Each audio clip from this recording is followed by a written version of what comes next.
míle fáilte romh iste, go dtí teisin seo Spreagadh na Scríbhneoireachta le Samhlaíocht agus le Spraoi. Is me sé Róise na Corraidh tá me teagasc i bunscoile Gaeltachta agus faoi láthair tá me amuigh mar bhaintear takeíocht teangaí i gceithre scáil Gaeltachta. Sa cheardlann phraiticiúil seo, pléitear na dáine leis an scríbhneoireacht a chur cinn ag leibhéal na bunscoile. Dírítear gá chonra leibh agus tóthar spleachu gríomhaíochtaí agus strateisi éifeachta chun fun scríbhneoireachta a chruthu agus chun an todhlaíocht agus an sibhris teangaí a bhuascailt a measc páistí bunscoile. Is í Máire ní Ghráinne a churthas an teisin seo in ar láthair inniu. Is muintear bunscoile í Máire a teag teagas sa tío tomaidithis le deim líana anuas. Tá céim san idithis agus sa tíálaíochtaí agus maistracht buinte maithaí san idithis lean Gaeilge agus Gaeltachta.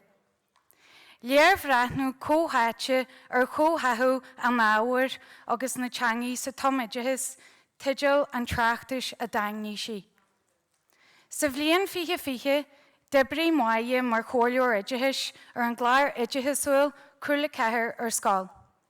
Faoi láthair, tá Máire ag féimú mar tá mé haon mar bhaintear takeíochta teangaí an Gaelscoil Gaelí a ganda na Gaillimhe. Gan na huile muile a rií uaisle Corraidh míle fáilte rimpi.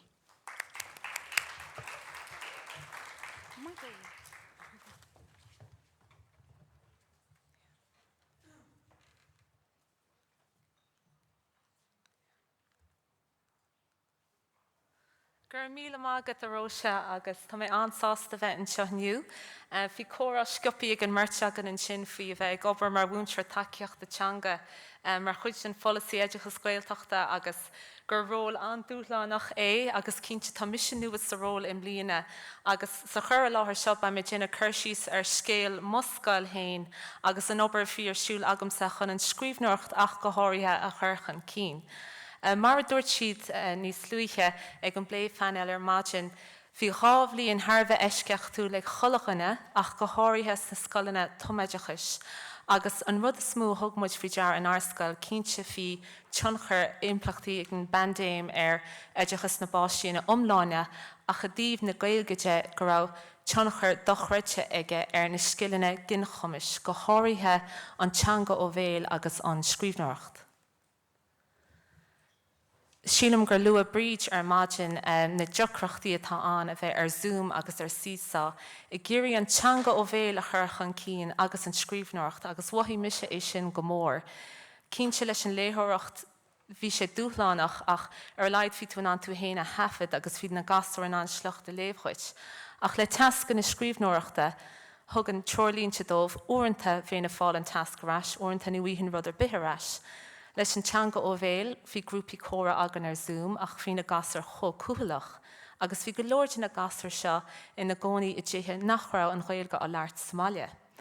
Bhí cúpla Corraidh agan ar scoil faoi seo, go háirithe faoi an teanga ó bhéal agus an scríomh, agus sinna fág gur bhartaí muscail se Gaelscoil Gaelí an Ghaeilge mar hanga na cumarsáide aránú don féin bheastarach scoile.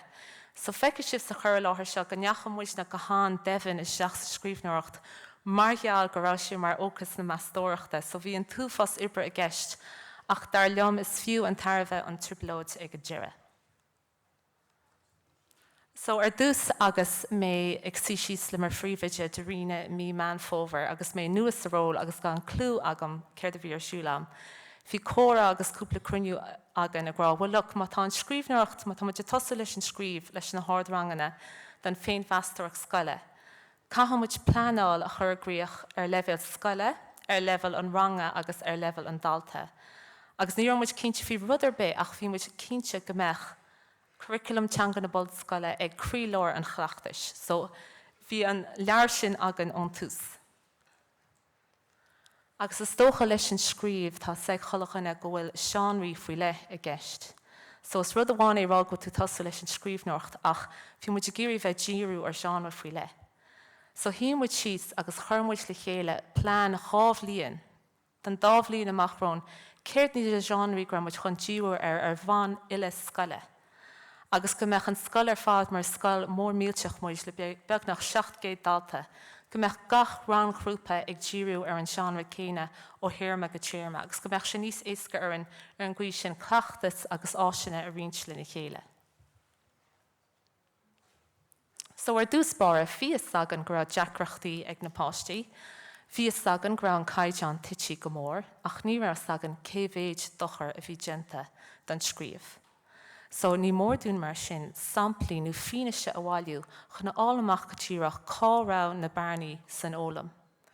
Charach se linn freisin na turthaí phóglama a chinntiú agus beidir clachtas a chuir le chéile, agus gnéhéid an scríomh ar nó san litúnún gramadach aonrad cineal a bhí gléimteachún go ggurchmuid béim ar sin sa chleachtas.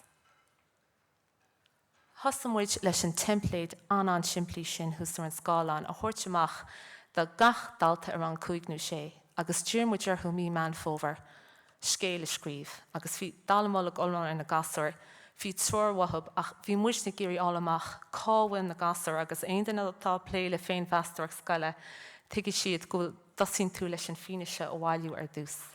An téin leid na thugmuid dómhná más míonló churmuid coppla teideal thúsar an gláirbán, gra siad an nana úsáid, agus bhí cad acu folklór a úsáid. Harris sin ní ra cad éon chara ála bhúnseoir le litrú nó rudar be. Bhí muid géirí go mbeadh an fianaise seo go chumláin mocánta agus go mbeadh sagan go ddíreach cén caideán grámuid a déile leis.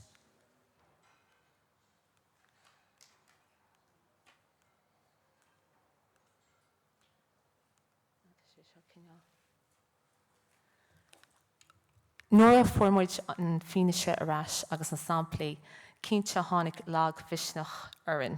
Bhí sagan go mbeadh deacrachtaí na gastóir agus go mbeadh an caideán tití níor hiicmuid cé chodonna is amíoch sé. Agus cínte bhí mise imníoch mé héin mar bhúntear takeíocht atanga, cén chuí go raibh an príomhaide agsúil go mbeadh mise in an aibse a réiteach. A chu mar dúirt Gabriel ar maidin tá sé cho tábhachtach an misneach a bheith agat agus dúirt muid go néanach muid iirecht a rénos an aibréiteach agus chun takeíocht a thuirsin na gasúile seo.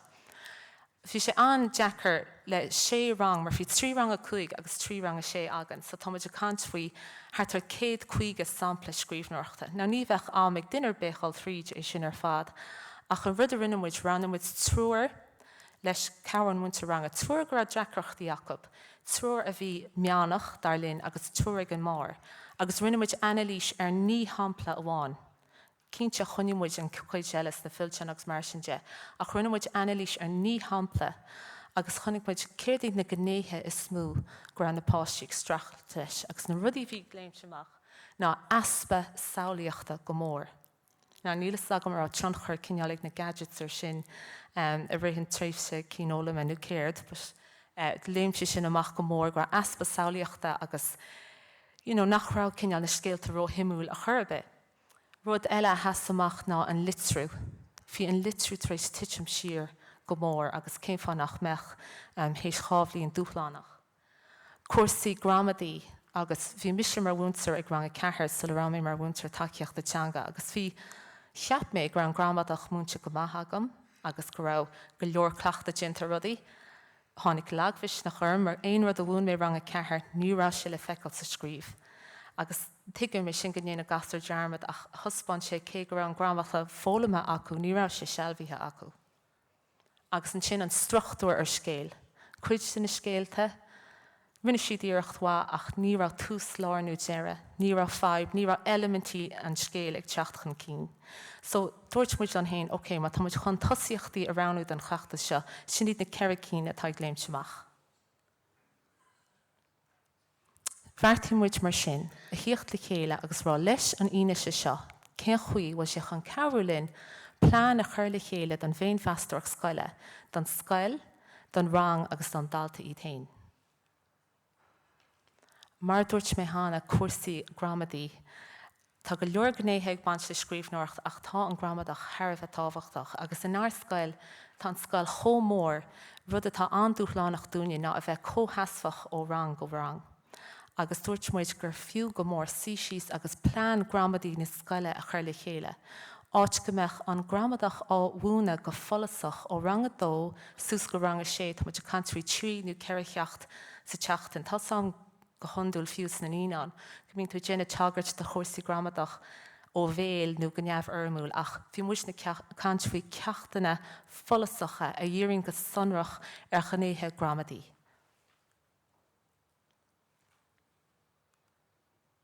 Seo sampla de cheann rangadó na beidir go gapan sibh goil rangadó an ógla bheith i déile le gramadach ach bhris muid sí sé. An tíirme a héan, tíirme a dó agus an tintaréis na cásca a rís tá sampla an sin. Feice sibh gohfuil trocht an don adíocht healbhach, na fur anamnacha réomhachlach, rudí an siimplí ar nós mó agus héit agus churmuid tús le seo a rangadó agus tá siad bra ábalta é dhéine. So darlam is clachtas maithe a bheith tosú chóthóg le sin. Sin rud amháin ionintach a chánig amachchas an bandéim dúine mar chuir sin muid ag síle chéile agus tá clachtas agan inis atá dul tríd na scoile a lig agus i gaiiriú go maith leis go dtí seo.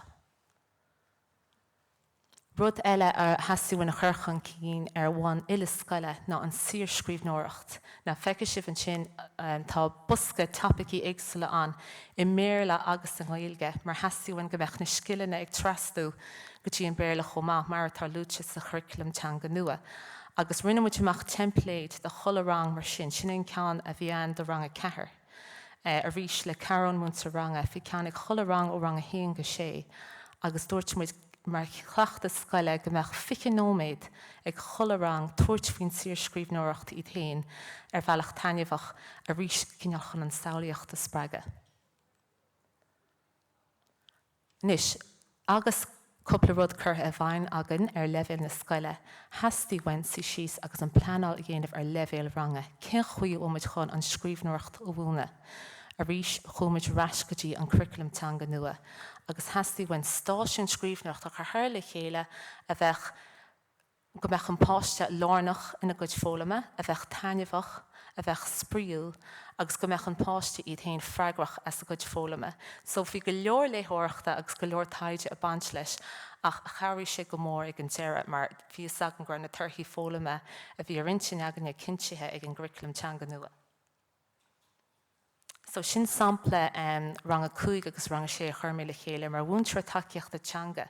Bhí mise dal seach sa ranganí a chur stáisiún na bhaim agus bhris me sí sé tréimh se thart ar 8 seachtaní céad go díreach a bheith siúil agan ó 8 go 7 agus bhí agan in n-áirítear go muid ag tosnú ag an món. So ní mór dún ar goid ama a thógáil agus bheith díúir tamar fad ar cén Spreagadh bhí agan.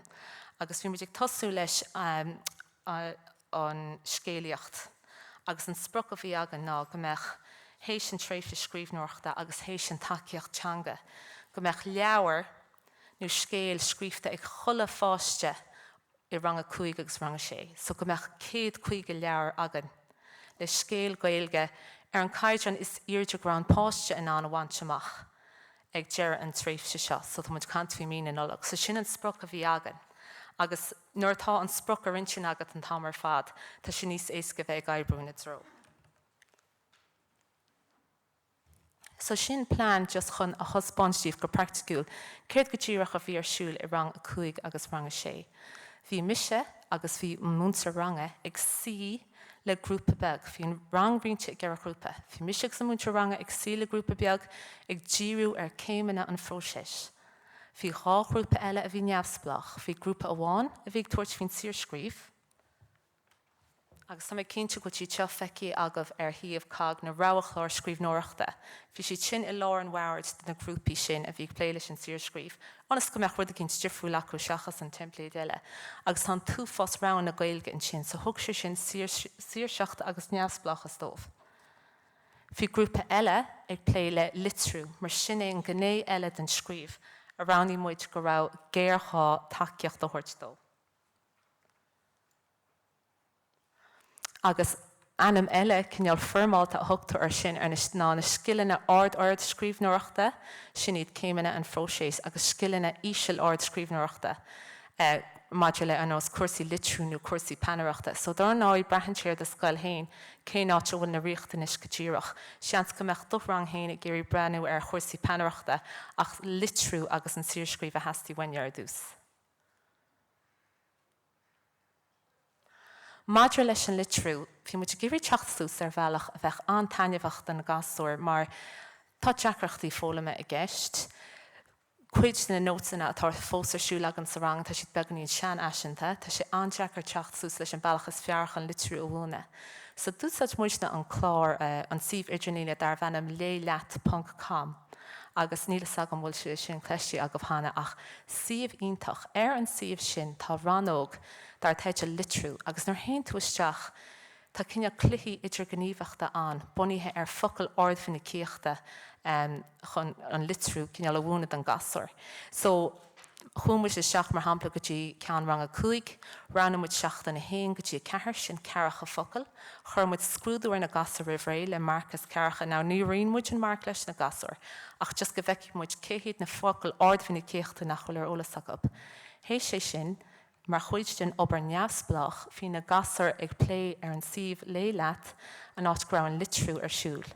Agus an rud a hálíí ná tagan an focail ordmhna cíochta sús agus an sin clúdaíonn rocéad nó bus an focail agus bíon ar an gasar é litriú. So tá sé chur béim ar an cinneál deanós sin féach aber clúdaí agus scríbhneoireachta. So leanmuid sin ar fa séanamh seachtaí nuair bhíon tréimhse thart churmuid an scrúdú litriú céine ar na gasar agus tháinig ardú santasach ar mar cholaghanna, fiú na gasar le dyslexia mar sin de, so bhí agan gur aibre sé dúine a rénos na bheith sé simúil an scrúdú chur ríis bhí an coppla seachta mar is rud amháin é bheith arolalas go gearthéarmach ach tá tú géir go meach sé arolalas go fadthéarmach, so níl sagam bhfuil an aibre tí fós, ba tá muid ar an móthar ceart. Now, just chun cinneál an Spraoi a chunne leis an litriú, mar bhí muid a géir go meach dearcha dearfach ag na daltaí i dtíobh an litrithe an go minic ní bhíonn a churbe maidir le scrúdaithe litriúgus mar sin de. Rinne muid litrí é go minic sa hala spelling bee trí chailge. Meascán sin na focail ordmhna cíochta a bhí ar olalas acu óna iPad-ina agus meascán de focail eile. Agus bhain siad an chreachas agus feice si fan picture de lad an sin a bhúla déanaí rang a cúig leis an óbhchásca. Agus just chun cinneál go meach an litriú tainneamhach dómh agus spríúil. Nach rud uafásach é an scrúdú litriú chalaína go tuagsú leis, so rinne muid é sin coppla ó an áit scrúdú litriú ar an ína agus d'aibre sé go hanmha dúine. An planál an sin ar level an dalta, fi muid is smaoine bhar chaid an na hibre, cén chuoineanach muid scafal agus iad scríbhneoireachta. Tá mé cinnte gohfuil an snas ar scéal feici ag go leor agah, fi sé seo cinneál mar bhíobla ag chollapáiste, so tá an leibhéal dearag beganí níos éasca, so bhí muid an difriúil a dhéanamh an sin agus an leibhéal curcra, chun an severas teanga a chur chun cinn. Nis, bhí muid beag nach réile tasnú ag múna, ach mar dúirt mé an dúshláin atá anmhór dúine in Gaelscoil ná méid na rangana agus na hifracha. So bhí mis dul seach go dtí 3 rang a sé agus 3 rang a cúig, agus bhí mé géir go meach sé cóhasfach idir na rangana ar fad. So chláirí mé na turthaí phóglama a ón curriculum teanga na bunscoile grámaide díú ar agus grámaide géirí a bhaint amach chula heachtain, agus bhí cruniú agan le múnteirí cúig agus sé. Áit go raibh cholachanna anseile faoin na turthaí phóglama a bhílig dul a rá ó heachtain go heachtain. Agus bhí na múnteir an anis sin na chuneáil an sin iad hain ina bhfuil an planál a mas rudig gur tháinig cigar nó mar sin de. So a rís chairí sé go mór lomsa moch legan a dhéúir ar céir go ddíireach go mé géirí go fólamach na páistí agus mé ag dul isteach. Nis, faoi dhearthaíoir fi sin an tasnú ag múna hééis an planál ar fad. So thug an planál ar fad agus an fineise a bháiliúgus mar sin de hartar 3 seachtain ach is fiú é, mar chairí sé go mór cinneál muid a chur ar an móthar ceart. So ag chur tús le sheánra an sheánra intinte nó scéalta is scríb, mar sóiltíobh an chéad céim a gcónaí le na sheánraí i méle nu an Gaeilge ná dul i dtaithí an exposure go meach taithí ag na gasar ar an sheánra agus mar lua mé hána bhí aspa samhlaíochta mar aib mhór sna scéalta bhí aine agus tuimiid rá cén chuí múnan tú samhlaíocht, tá sé an deacair. Agus an rud a rinne muide ná chuid sa tóir ar na picture lear áile sin clús a capal ar an rí agus an féleán agus ar an rí tá cean eile húsan sin Mhic atá bunaithe hús sa spás hahann sé sin th cíanló. Agus ar nós an rud a bhí ar siúlagans i rangan in íán, bhí muid ag sísló an grúpi bega ag léamh na scéalta dó agus chuir sé iontas ar an méid gasú rang chuig agus sé a bhhain ar sult a sin mar níáin siad an deis Agus bhí sé go hálan a bheith ag sí síoslós, bhí siad rá ó sprálann é seomra ní obair é, rud atá an nádúrtha ach bhí siad ag fólam. Agus ar nós gramuid a rais san íán, bheith muid bhil céir a haithnín leat faoin scéal go dtí seo. Céim fád daithnín an cearachtar leat, céirt faoin teanga, a dogann tú aonmhad faoi dearr faoin na bríomhra agus an folklór. Ag díriú áard na náltaí an tamar fad ar elementí an scéal. Céir a tharla ag an tús, céir a tharla sa lár, céir a tharla ag an teire, an ra fáib sa scéal. Ná rinne muid é seo cúpla óir siúlam go bhfuir gach grúpa tríú ceir lear sesiún scéalaíochta. Bhí mise le grúpa bháin, bhí an múnta ranga le grúpa eile agus bhí dhá grúpa eile neamhsplach, hééis 20 nóid an sin rinne muid mallar tú. Nis dúirt muid go meach cúpla seachna tastal sula meach na gasar ré tuairt faoi scríbhneoireacht ar bith. So an chéad rud eile hééis dómh dul a daithí ar an genre, rinne muid go leor obair ó bhéal. So tá siad agam hallan tealta me cinint go tí sin feici agaí, na cineal story cubes bín siad acu is siopí i Tiger nó siopí Breagan agus mar sin de. Churmuid í sin i lár an bhairid agus bhí an taimig na gasar cineal a cuma scéalta seafóideacha, agus bhí na nasc ocail scríbhta amachcha gan ar lús chortaí ar nós ag an tús an sin go toban faoihearra híorthal. Ba chuma linn cén sort scéal seafóideach a chum siad agus go raibh na nasc ocail le cleisteáil, agus dúirt muid ar a leid go meach an samhlaíocht a núsáid Jacob. Ás eile a bhí arás don obair ar bhéal ná Thomas na hurdóige a ríise bhí agam nar bhí mis a rangan in íán, ach mar gheall bhfuil in éad picturí lo. Mar gheall bhfuil in éad picturí stihan. Thug muid siad a chrúpaí agus dúirmuid arthú na picturí a chur an ard agus an scéile insint ó bhéal. So a rís an túfas béim ar taithne bhhainteas, mion dearfach agus obair ó bhéal sulanneacha siad in aice le scríbhneoireacht ar bith.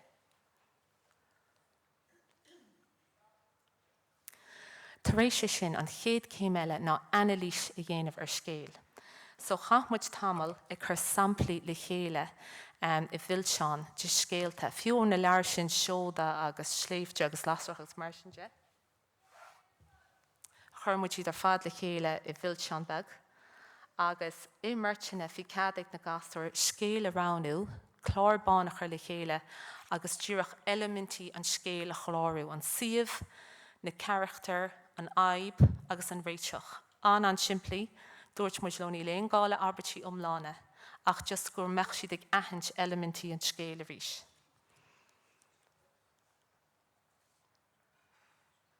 An chéad rud eile na phrámaí scríbhneoireachta tá siad seo ar fáil ar líne. Bhí leanach picturí beag a rís ag obair an mertine, gear scéal an siimplí a chuma bunithe ar na phrámaí scríbhneoireachta. So bhí anbhéimar an obair grúpa agus tasca na beaga ag an tús. Agus dar nói go leor múnlóireachta tastal, so bhí na chlárbáin sin agan ar ruthí, agus mar chuid sé chéimna an phróisis bhí me héana agus an múntra ranga ag scríbh gear scéal leis na gasúir, ag léir cúnamh ó na gasúir go háirithe leis an chéadalt, charachtar agus siomh a chur i láthair. Nuair a cheapmuid go raibh dóthain olbhacháin déanta ag na gasúir gur thuig siad an genre, go raibh elementí an scéal ar ólas ag chulafáiste, agus go raibh cineál mion dearfach acu a dtíobh na scríbhneoireachta. Thosamuid ar an scéal a phleanáil agus thugmuid ar amla seo. Now, ní ramuid i chur béim ar chruinneas teanga leis an blean. An rud is tábhachtaí ná elementí an scéal dar linn agus go mbeidh cineál samhlaíocht an. So feice sibh seo ceann a dhearr mé héin.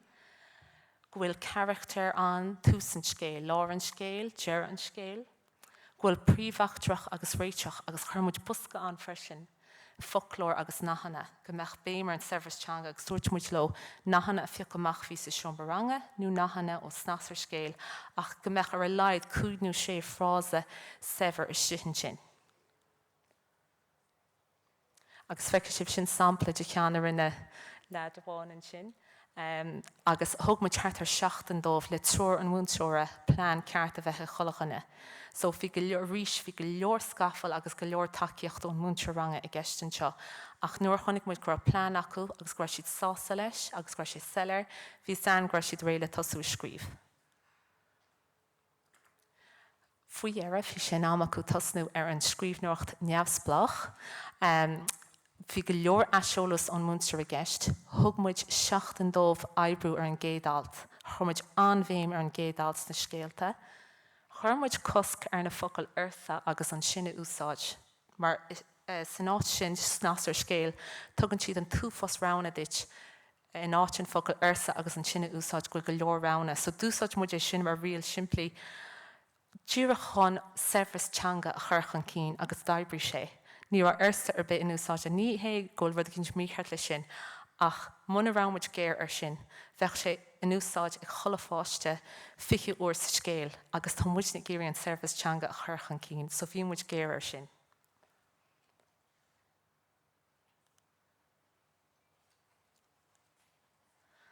Agus ar deara, tar éis thart ar chábhí go le a pléile pleanáil, Obarábhéal, stáisiún go leor ceartúcháin, Dírítear an spruc a bhaintseach, agus bhí 150 leabhar agan sa deara, churmuid iad ar tuspóint sa hala, agus bhí éagsúlacht an mhór an, tá cúpla ceann agam an seo, agus ligmuid dó bhí a chlóscríb sa bhaile, agus maisiúcháin dá gcuid chéin picturí a chur leis, agus bhí sé go hálinn cineál an éagsúlachta eáil, an chrothaíochta eáil, chur sé iontas ormsa gasar cineál i cheap mé nachma rá simach goháin, scríb siad scéalta den sco, gasar go raibh deacrachtaí teangan acu, scríb siad scéalta áile a bhí ar chaid an anáard dá gomas féin, agus bhí lá álinn agan sa hala gur thugmuid cuairt den na ranganna eile ar fad thiocht síos agus scéalta a chéile a léamh.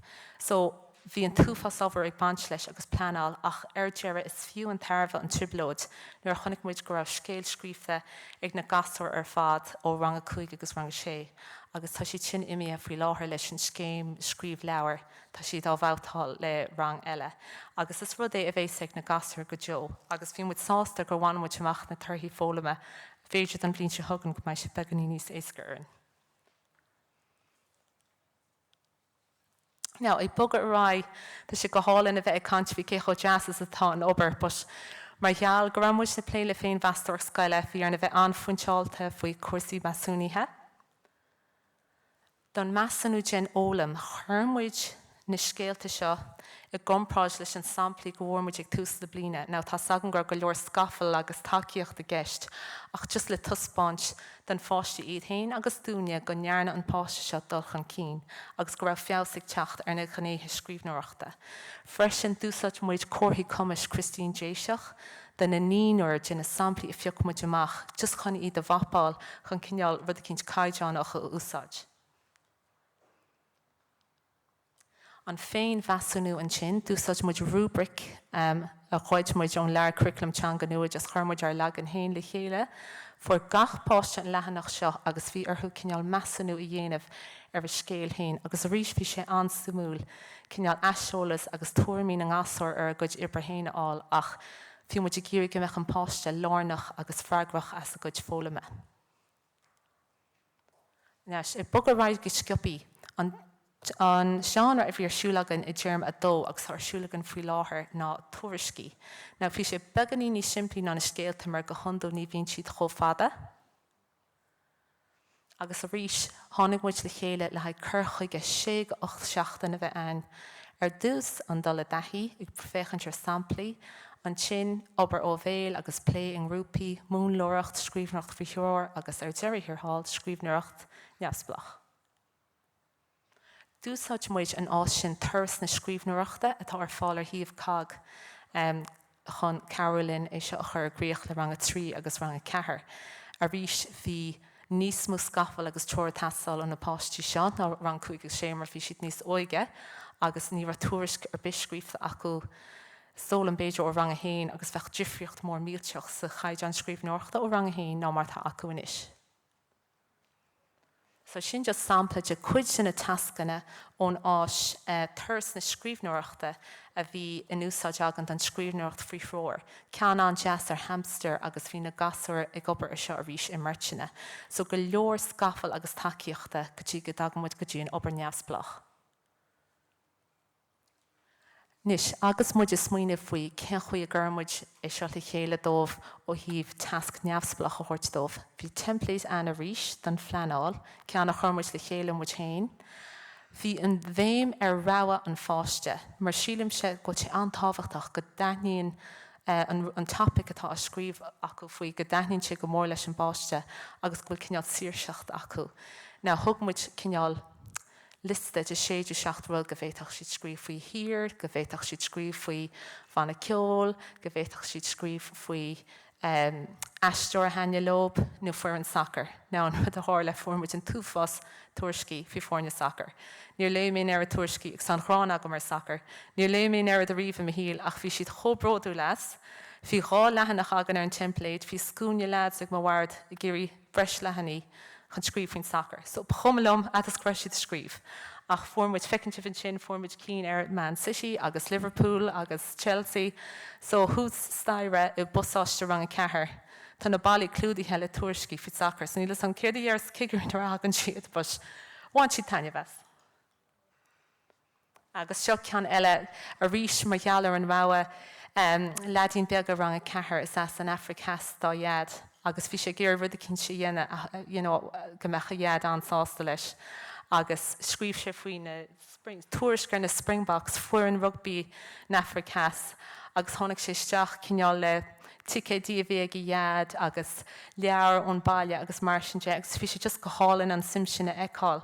Agus tá Jim ag an tarthar seo in Ecolumsa, tá mis sem chonaí Cainteoir Gaeltachta a níl focail gailge aige agus chuimi seach an láhanana agus tá an tuairis crochta aige TV6 daoine á léamh. San ar ecinn tú rudí mar sin, bhí na sagad go tú déanana rud a cinint ceart, cé go bhfuil an túfás sport, scéalta agus tuairiscí faoi sport ar fud na háite, tá rud a cinnte gobar nuair ecinn tú go bhfuil an páiste agus an tuismóthir bródúil. Agus sin just sampla sin template planála a bhí an le rang a trí, an siimplí agus a rís béim ar folklór agus nachanna. Sin cúpla cí eile ar soccer tá 200 sin bheice inis. Ok, so sin é mochuid taithí, tá me take an dearanis. Sin mochuid taithí le curchuige na scríbhneoireachta in Gaelscoil le cháhanra ar le héis chábhlíonn anis cithúil agus an dúshláinach. Níor hála éon bhíorúilt agus tá go leor le ceartú agus le fiabhsú fós ach sin céad a d'oibrigh dúine is scoil seaganne. Gur magí.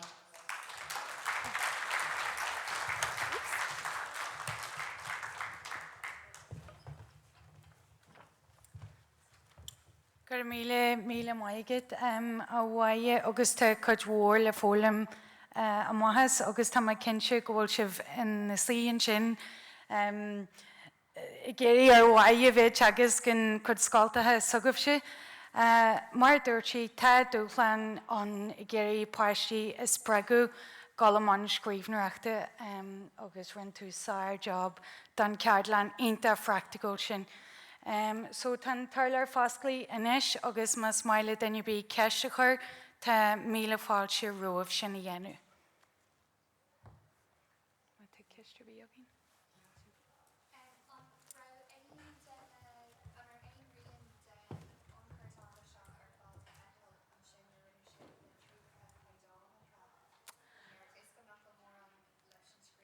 Now, thosa sé seo I mí man fómhar agus so níl mi seach sa róla mí man fómhar. So rinne muid an chéad sheánra man fómhar go nolig agus tá an darna sheánra chríocht muid é ribh na cásca agus tá na trílacha caideánithe an teachtain se thugan. So ba sé simúil agus tá brú armsa go bhaid siad níos fearr, bheith muid is súil mar darlam mar churn tú béimar an scríbhneoireacht trastíonn sé sa teanga ó bhéal agus sa léthireacht, so bheith muid is súil.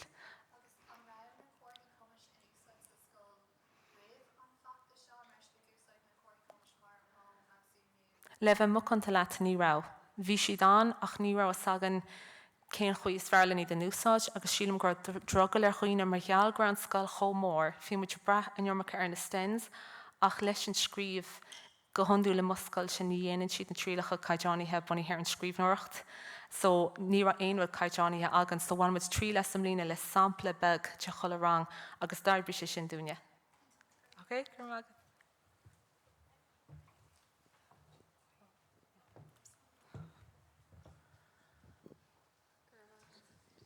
Nuair bhí sé bheith gobar leis na grúpís na stáisiún a nuair na póistí agrathe de réir comasta? Learmuid frí seo sa rang agus, well, le na múnseirí ranga, agus bhharrtamuid ganí de bhasca de réir chumas, mar tá páistí Harbh cliseán a rang sé agus cheapmuid go mecha isig na gasúir, chuir a bhí ar siúleán agus go gcuirch sé leag visneach orthú. So cheapmuid go meach sin níos fearr iad ágáil measca agus go meach deise acu fólam óna chéile, agus d'arbhar sé sin dúine. Tá sam go buntáistí leis an dábhealach ach go háirithe leis na gasúir níos sinne bhí drogail ar éis sin dhéanamh. Cormaigh. Okay.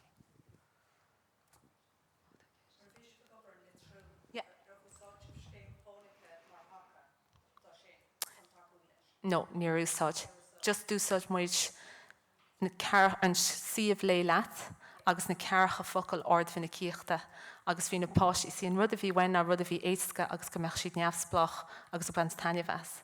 So nuair chonig muid go meach siad an anna seo dhéanamh ar na iPad-ina thug muid é sin dómh agus dibri sé ó híomh an tástáile ach tá muid cuineal súil, tá muid bailú samplaí siar scríbhneoireachta inis le seáil na focail ordmhí na cíochta litrithe i gcearta siar scríbhneoireachta mar sinné an fíor feasanú ar an arbhí sé, bus go dtí seo ceapam go raibh tarbh leis. Just bhí ag smíanamh an son ambeach na templéidí son ar fáil éáid. Tá siad ar fád agamsa agus is féidir le mí cheola thugad.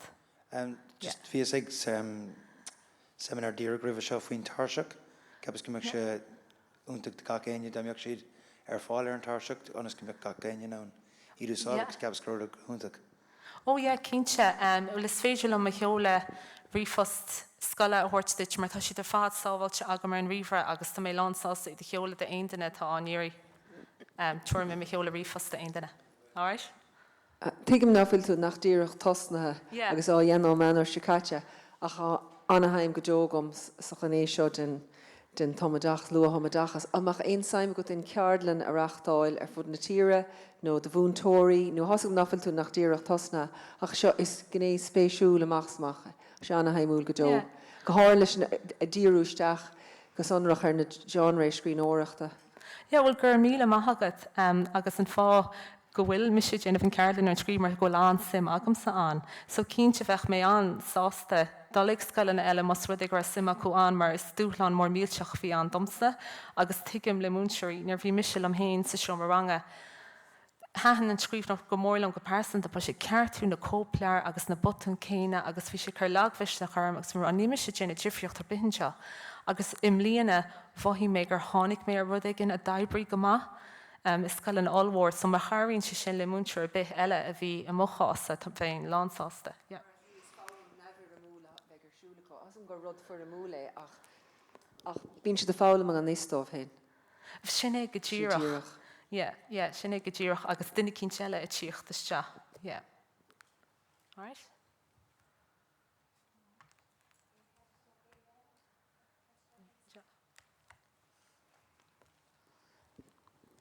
An bhfuil aonrad ifar pólasí obairmhaile maidir le scríbhneoireachta dhéanamh sa bhaile agus an bhaca sé bhéin tionchar ar an scríbhneoireachta a bhí teachtarrás ó bhaile.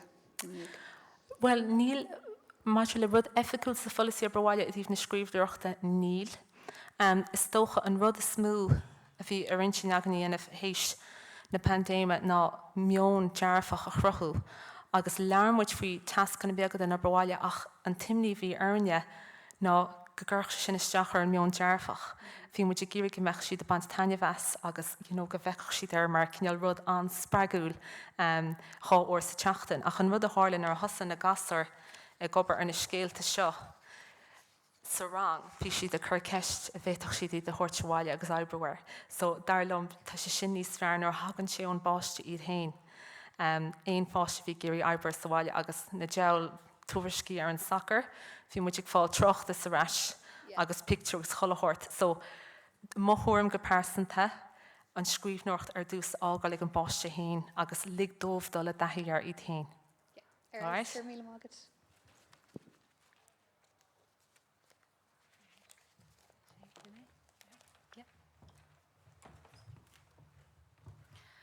Okay, chairde sin an session sin hart agus ben céad session eile inis a táiseacht ar 4 go dtí an 3 mairm. Gur maigh.